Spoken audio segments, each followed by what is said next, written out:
It is time for another power-packed episode of Evolved Sales Live. Welcome back. I'm Jonathan Fisher. If you're a sales leader, it's all about the numbers. Increasing the amount of appointments, qualified prospects, pipeline, closed business, it's all in your obsession. And efforts to boost these numbers are usually focused on tactical improvements or personnel. But what about your pitch? We've all been through boring, drawn-out, unmotivated demos, presentations, sales calls. But what if that's you or your people? Are you missing sales by missing it with your pitch? Well, today's guest is the perfect person to help us up our game. Tim Wackel leverages decades of experience in sales leadership, starting when he was top producer in a 10,000-person sales organization and moving on to executive leadership of a Fortune 500 company and a fast-growing Silicon Valley startup, which he was instrumental in bringing to a successful IPO. Today, he works as a trainer and consultant, helping companies large and small increase success, and his client list includes many blue-chip companies such as Allstate, Cisco, HP, Raytheon, and many others. And lucky for us, one of Tim's favorite things to do is help fix lousy sales pitches. Great to have you with us today, Tim Wackel. Thank you, Jonathan. Appreciate the introduction. So a quick reminder to our audience, being live, we invite you to participate with your questions. Start to send those into the chat here. And as time allows, we're going to include as many of those as we are able. So, Tim, if we could start off, tell us a little bit more about why you got into doing the kind of work that you do every day. So, long story short, Jonathan, I'm actually an electrical engineer who was not very good at soldering. So early on in my career, I was given the opportunity to go into technical sales, and I spent the first 20 years of my career working in corporate America, leading, growing, managing sales teams. And then 20 years ago, I really kind of had the opportunity to strike out on my own and really follow my passion for helping salespeople perform at a higher level. So for the past 20 years, I've been helping salespeople really just maximize their talents and their skills to optimize results. That's really cool and rewarding work, I would imagine. It is. I mean, who doesn't love working with salespeople? I mean, it's the best. Yeah. So what have been some notable accomplishments in your consulting and training career, if you don't mind? You know, I think every day I show up at the office is notable, to be honest with you. I was surprised it was successful, Jonathan. When I first started this gig, I rented an office space. I had a card table, I had a folding chair, and a landline. And for about the first 3 days, I just came in and checked to make sure I had dial tone. So, you know, the ability to build a business, I didn't know that I had the chops to do that. And, you know, there's a lot of rejection, a lot of figuring things out on your own. I mean, when you jump from the corporate mothership where you've just got resources all over the place to trying to run your own gig, it's been a very challenging but very rewarding experience. Well, I can only imagine. Well, our topic today is anatomy of a lousy sales pitch, and we definitely want to get into as many specifics today as we can. But could you speak broadly? What do you think is going on with pitches out there today? What are some just general mistakes, and why do you think those are being made? Well, you know, I think what I find, Jonathan, is I think a lot of salespeople have never been taught how to properly plan, prepare, or deliver a presentation. And more often than not, what happens is somebody else inside the organization, an executive, somebody in marketing, somebody in product development, maybe a product manager, puts together this deck and then throws it over the firewall to the salesperson, and they open it up and they've got absolutely no clue, but they take it and they run to customers with it. And it's not good. And it's nobody's fault, but nobody's ever really, I believe, stepped away from the problem and said, wait a minute, there's got to be a better way. Because when you ask people, hey, when was the last time you sat through a really clear, concise, and compelling presentation, they got to think. Most of the presentation we sit through are just god-awful. Yeah, sad but true. Well, you have 10 criteria that you use to actually measure any sales pitch, and we can do this with our own pitches, right? And maybe we can see, is it lousy? And the good news is when you find what the problem is, that's how you can correct it. So what I'd love to do, I don't know that in our quick half hour we're going to make through all 10, but for our audience, we're going to make available, you've got a lot of great content, and there is a downloadable, basically a white paper that goes through these 10. So any we missed today, never fear, audience, you can definitely gain access to the rest of that content, and Tim does a lot of additional training offerings on this as well. But let's dive into one of the first ones here, or the first one, failure to understand your audience. So first of all, if you could define that and kind of just give us some of the details on that. So here's what happens. If I'm coaching you on a presentation, one of the first questions I'm going to ask you is I'm going to say, Jonathan, how much do you know about your audience? And typically the response I get is I get names, titles, and email addresses. And if that's all you know, don't get out of the car. Do not get on the elevator. It is way too early for you to be pitching ideas. So if we don't really understand our audience, what happens, Jonathan, is we get up and we talk a little bit about everything. Right? We throw it all against the wall, hoping something's going to stick, and we immediately start disconnecting from our target audience. And so I really challenge people to do a lot more research, to probe before you pitch. Before I show up, I want to know who's going to be in the room. Why are they there? What are they hoping to learn? What would be appropriate next steps? What kinds of objections am I likely to face? And so it requires that we do a little more homework up front. But then that allows me to customize my message so that when I deliver it, the audience goes, yeah, it's exactly what we wanted to hear today. That makes a lot of sense. And I think that in the day and age of LinkedIn and other opportunities to do research, there's almost no excuse not to get to know folks a little bit. Would you recommend actually trying really hard to make some kind of personal connection, if you can, as well, prior to any sort of presentation, whether that's a Zoom call or whether it's an in-person meeting? I sure would, Jonathan. I think that just makes sailing so much easier. And here's here's how it manifests itself. If people are looking like, how do I know if this is one of my challenges? When you look at your deck, does your deck talk all about you, your products, your people, your services, your organization? I mean, do you have that little map of the U.S. with all the red dots that indicate where all your sales offices are? That's not helping, right? There should be information inside your deck that reflects that, hey, this is what we know about you. This is what we know about where you guys are at. This is what we know about where you're trying to get to. And this is how we think we can help. Yeah, that makes all the sense in the world to make it about them. Well, and it dovetails nicely with the second criterion that you use to measure a pitch, and that is there a lack of a clearly defined objective? Yeah. Tell us about that. So question number one, as I said, if I'm coaching you, would be, how much do you know about your audience? And if you come back and you know about your audience, great. Question number two would be, what is your presentation objective? And more often than not, I get a shoulder shrug. People are like, I have no idea what you're talking about. Here's the presentation objective, Jonathan. It's 2 questions and 2 questions only. The first question you need to answer is, what are you going to ask this customer to do? In other words, why should they be interested in listening to this presentation? Right? It's the old everybody's listening to radio station WIIFM. What's in it for them? So if you've not done your homework, if you don't understand what's in it for them, you don't have a presentation objective. So the first question is, what specifically is in it for your audience?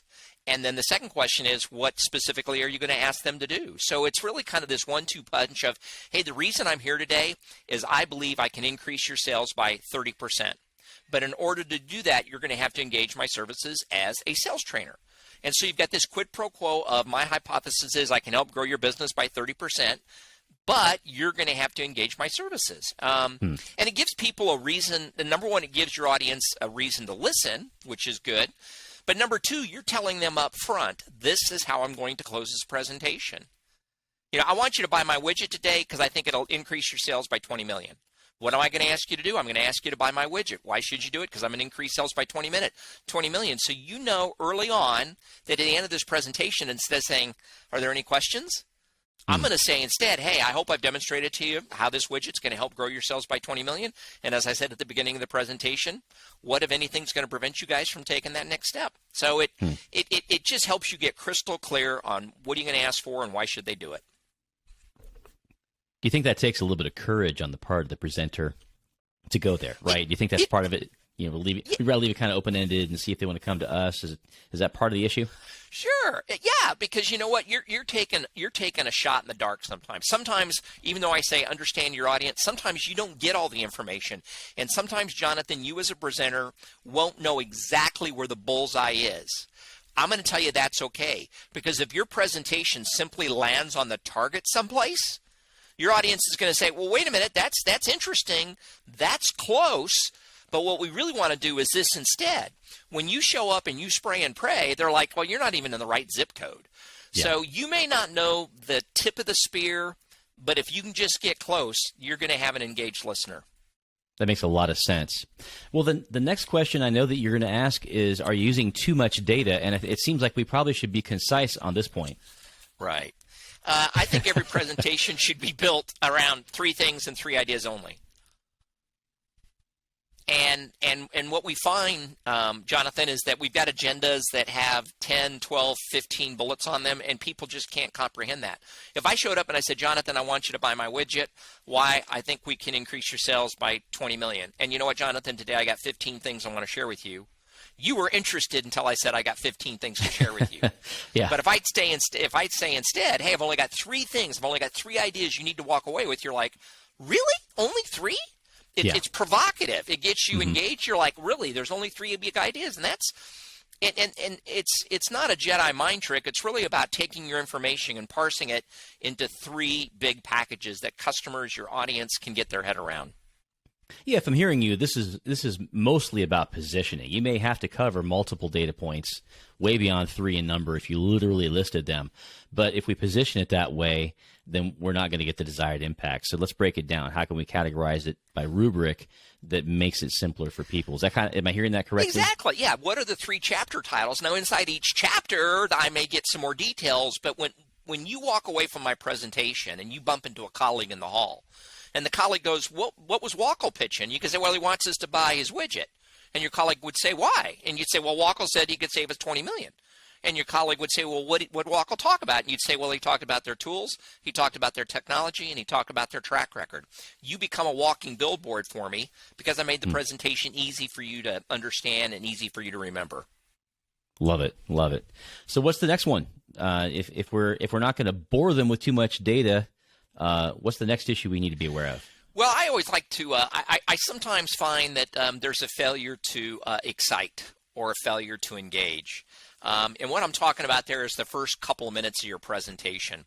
Too many people start out, hi, everybody. Thank you so much for being here today. I know how busy you guys are. Can you believe how hot it's been? Anybody watching the Stanley Cup Finals, right? And there's this chit-chat that goes on, and I really like to see sales professionals start the presentation and start it big and start it bold. And whether you're being provocative, whether you're being insightful, or whether you're being fun, the experience I want your audience to have is in those first 2 minutes, I want them to go, whoa, hey, this is going to be different. And way too often, people just kind of stumble into the rhythm of the presentation. I want you to stick that landing and really get off on a sure foot. So on the excitement issue, could this be overdone? Are there risks of coming in with something and, could it seem a little bit, fake, or could we get in our own way if we overdo that? Yeah. Oh, you bet. There is a good chance of that happening. What I will tell you, Jonathan, though, is I don't know how many hundreds of salespeople have gone through my 2-day boot camp, and I've not seen a one. Because we all have this self-regulating governor that we think, oh, I'm going to be big and bold and audacious, and you're not, because that self-regulating governor, taps you down. So I want people to, I want to see that personality of yours come through. I want you to be engaging. I want you to be insightful. Yeah, that makes sense. I think as a person who does a lot of speaking, you never come off quite as excited as you actually think that you are, right? You kind of need to overdo it a little bit. It's like stage acting. It's not like acting in front of a camera that can see every little nuance. You kind of have to overdo it slightly for it to come across correctly. Am I on point with that? Yeah, and I've always told people that on an enthusiasm scale of 1 to 10, if you come in an enthusiasm level of 8, the best your client's going to get is maybe 5 or 6. There's some attenuation. There's not a 100% transfer of my enthusiasm. So if you come in at 4, your client walks out of that presentation at a 2. So my point is we got some room to work. So if you come in and you're a 9, that's good. They're going to walk away at a 6 or a 7, and that's what you want to accomplish. Yeah, that makes sense. That makes a lot of sense. So we don't want to bore them. We definitely want to have a good level of excitement. But what about the actual presentation itself? We actually had a question from the audience. I'm going to go and bring it in right now. And his name is Dennis. He says that he was taught that if you've got more than 10 slides, no one's going to retain it. Would you resonate with that? Is there a rule of thumb? Is it even about that? Or you said there's death by PowerPoint is the term that you have used. Talk to us about that. Well, so PowerPoint, I believe, should be the most powerful application on your computer, and it's not. Because most people use PowerPoint as Power Paragraph. And it's not Power Paragraph, it's PowerPoint. And so we have too many sentences, too many complete paragraphs, too small a font. We don't sell with images. We don't sell with stories. And so to get back to the specific question, is there a limit to how many slides in the deck? Not really. I like having a lot of slides because then the image is changing and people aren't, especially in a virtual world, I want things moving and changing. My only rule of thumb is when I look at a slide itself, I've got a 6x6 rule of thumb, Jonathan, which means if you've got more than 6 words across and more than 6 lines down on any slide, that's probably too much meat. And what happens when you get too much meat is guess where your attention's going to be? Yeah. On the slide, because you know Right. everybody else in the audience is reading War and Peace, and so you're going to try to read it as well. So free yourself up, use fewer words, use more images, and in my thinking, more slides, because then you keep things moving, and PowerPoint should really be the stimulus of you as the presenter see this line, it's like, oh, this is what I want to talk about next, or this is the next idea. My rule of thumb has always been that, somebody will call and say, gee, Tim, could you send us a copy of your deck? And I'm like, I'm more than happy to send you a copy of my deck, but you're never going to be able to figure it out. Yeah. Because you need me to tell you the story. Right. Right. And most decks, because they are complete sentences, because they are complete paragraphs, Jonathan, you really don't need to come to my office. Just PDF the deck, email it to me. We'll read it and make a decision. That is not what we want to see happen. Right. Right. That makes a lot of sense to me. And if I'm hearing you correctly, it almost sounds like you wouldn't want to limit yourself by a number of slides. You might actually be hindering yourself. If you're following that 6x6 rule, you may need 20 slides to get there, but you're going to be moving along. It's going to be in bite-sized chunks. You're going to communicate more effectively.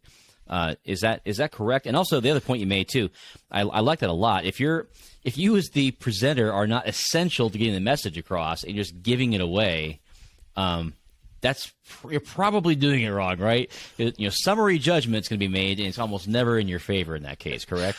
That's right. PowerPoint is a visual aid. You are the presenter. You are the presentation. PowerPoint's just simply a prop. And when you rely too much on PowerPoint, you're giving the power to an application.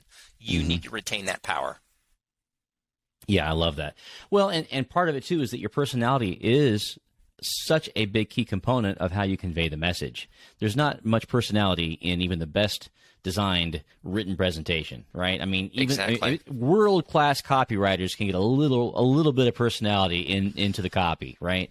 Typically, that doesn't come across at all. So I love what you're saying there. And I'm getting a lot of resonating comments, by the way, from our audience that one says, I've been trying to convince coworkers of this for years. The deck isn't the entire presentation. So I love it. So death by PowerPoint, death by Google Slide, or whatever application you're using. Want to avoid that. What's the next issue? And this is an interesting one. You said it's about eye contact. Talk to us about that. Well, I find that most of the sales teams I work with, most of the sales professionals I work with, Jonathan, make pretty good eye contact. But most of us, myself included, we have a tendency to be grazers. So it's 2 to 3 seconds here, 2 to 3 seconds there, 2 to 3 seconds there. And when we're doing live presentations, obviously virtual is a different beast. But when we're doing live presentations, I really like to see presenters lock in for 5 to 7 seconds and then move on to somebody else. And at first people are like, oh, that's just really creepy. What happens is when you're in the audience and the presenter is looking at you for 5 to 7 seconds, all of a sudden you're like, oh my gosh, they're talking to me. I'm the most important person in the room. So I think it emotionally kind of connects that audience, connects that customer, gets them to listen to you. And then you as a presenter are really just doing a series of these little mini conversations. And you're not this hummingbird of 2 or 3 seconds here, 2 or 3 seconds there, but you're really connecting with people on a deeper level. And it's and again, are you going to be able to do all these things all the time perfectly? No. But when I look at presentations that really rock, the presenters making this kind of meaningful eye contact. Yeah. I really hadn't thought about that, but I can think of times where it's been both ways. The typical grazer thing, it's fine. But yeah, the speakers that really are good at that, they have stood out to me. And I can even name a few, some of the famous ones that in person, they're really good about that. And yeah, you start to feel like it's actually for you. It's so funny. It's just a human it's unconscious. You can't even help it. It's not. Like if you think about it rationally, they're just giving a speech. They don't know you, unless they do, right? But they typically don't know you. So, but it still feels like that. So that is a very good tip. I like that a lot. Well, if I as a presenter am grazing, the barrier for you to check your phone underneath the table is slim to none, because I'm just grazing. You're like, he's going to make 2 seconds of eye contact and he's on to somebody else. But if all of a sudden I'm doing 7 to 10 seconds, you're like, I better not get the phone out, because at any point in time he could come back to me again, and I don't want to be found out. So it's just a cute little trick, a cute little tactic to help keep them in. It is. Now, one thing I have found, I'm often presenting in setting, or I'm not doing much right now other than what I'm doing right here, but when I have been presenting, it's often been in a virtual format, and it's often with multiple people. Now, I've used names in lieu of this. Do you resonate with that? Are there other tips and tricks you would give to apply this insight to the virtual space? I love that. Exactly. Yeah, you have to, because, and again, if you got somebody who's kind of falling asleep on you or thinking about checking their stock portfolio, and you're like, hey, Robert, I'd love to get some feedback from you. Robert, what I just said, what part of that resonates with you, and what part of that would you like to push back on? And all of a sudden, Joe is like, oh, my God, he just called out Robert. I probably better close my coloring book and pay attention. So it's good. Yeah, that Candy Crunch has got to go. Well, and it gets back to the whole point of knowing ahead of time who you're going to be talking to, right? If you know a little bit about Bob and what Bob's role is, then you can say something really relevant, and it's not just awkward like I'm the substitute teacher, but it's really connecting, and that can be super powerful as well. All right, so eye contact is really, really great. So this next one you mentioned about lack of passion. Now, tell us, what's the difference between this and the excitement piece that you mentioned earlier?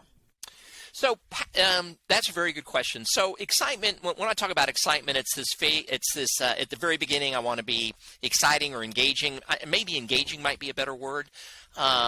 But in those first 2 minutes, I really want to grab your attention. I want to say something provocative, say something funny, share something insightful, and have you go, oh my gosh. The passion part is really just purely delivery skills. It has nothing to do with your deck, has nothing to do with your message. It's all about the passion in your voice. When we're passionate, people believe us. The more passionate you are about something, the higher your believability. When we do this in the workshop, we show different film clips. Remember the Tom Cruise and A Few Good Men, and him and Jack Nicholson, do you want the truth? You can't handle the truth. It's like, okay. Is anybody going to argue with Jack Nicholson in that moment in time? No. Why? Because Jack is very, very passionate about what he's sticking up for. So passion sells. Passion always has. Because if you're not excited about it, why should I get excited about it? Yeah, that makes sense. It seems like you probably better be deeply in touch with your own motivations and maybe even some of the outcomes you're seeking to create for your audience. It strikes me. Right? Would you agree with that? Are there other ways you can maybe get in touch with your passion to present better? No. Again, all this ties back. If I've done my homework, and I really believe I've done my homework, and my heart of hearts, Jonathan, I believe if you buy my widget, you're going to sell 20 million more this year.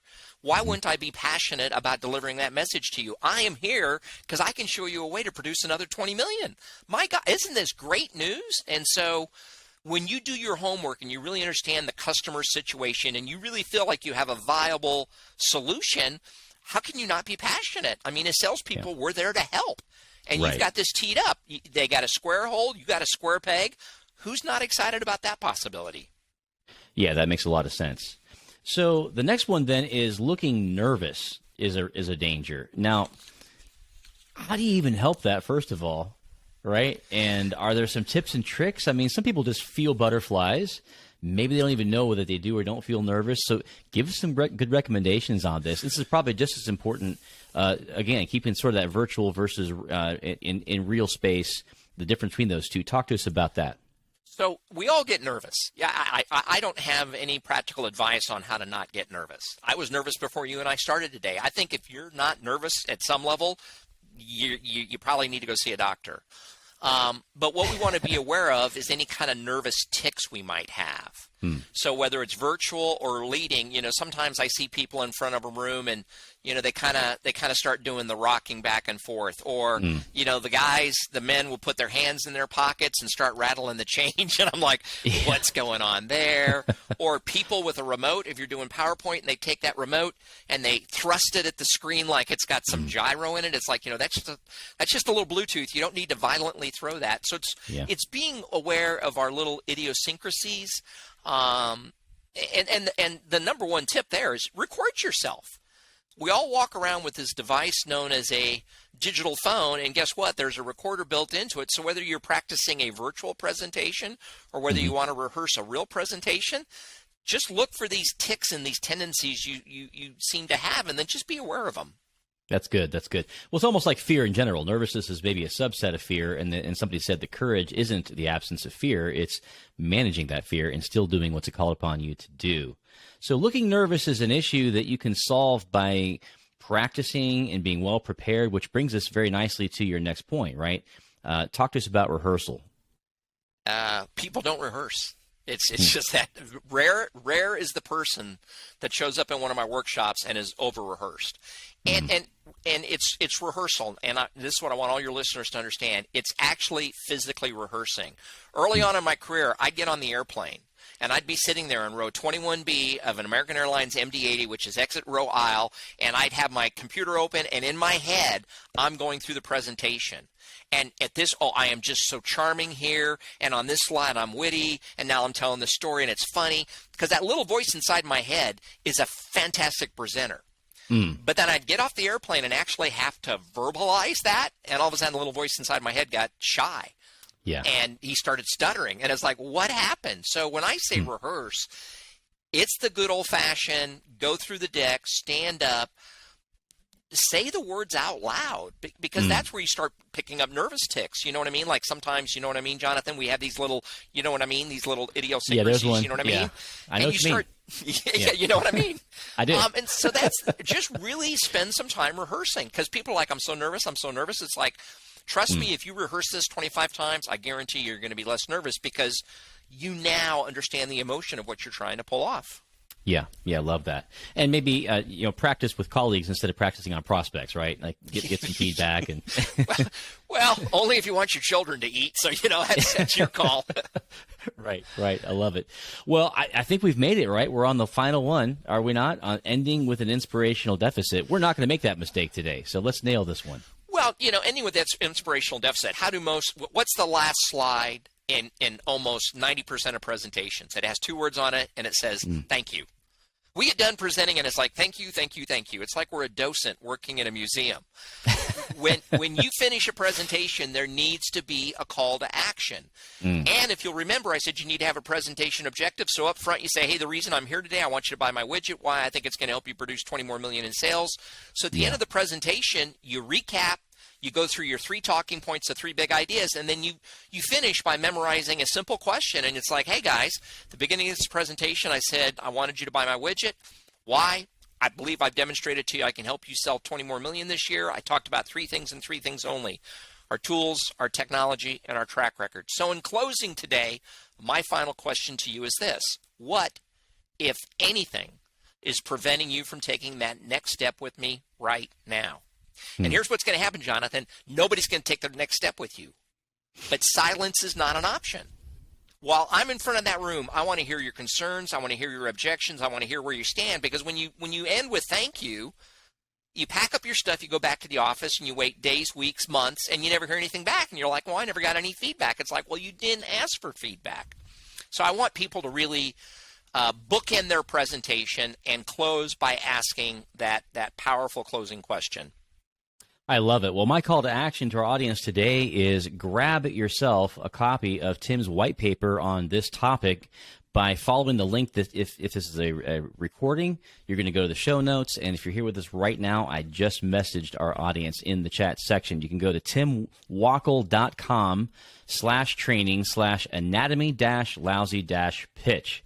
And get yourself that paper and learn other ways you can go deeper with this. Well, Tim, what a valuable conversation that we've had today. A quick reminder, by the way, before we part ways, that our podcast is sponsored by Overpass. Overpass is the world's leading low-cost platform for getting top-notch talent quickly. Open your free account and discover just how easy it is by going to overpass.com. Tim Wackel, thanks so much for being with us today on Evolve Sales. Thank you, Jonathan. Thanks to all of our audience as well. That's going to do it for today. I'm Jonathan Fisher signing off. Have a great rest of your weekend, everybody.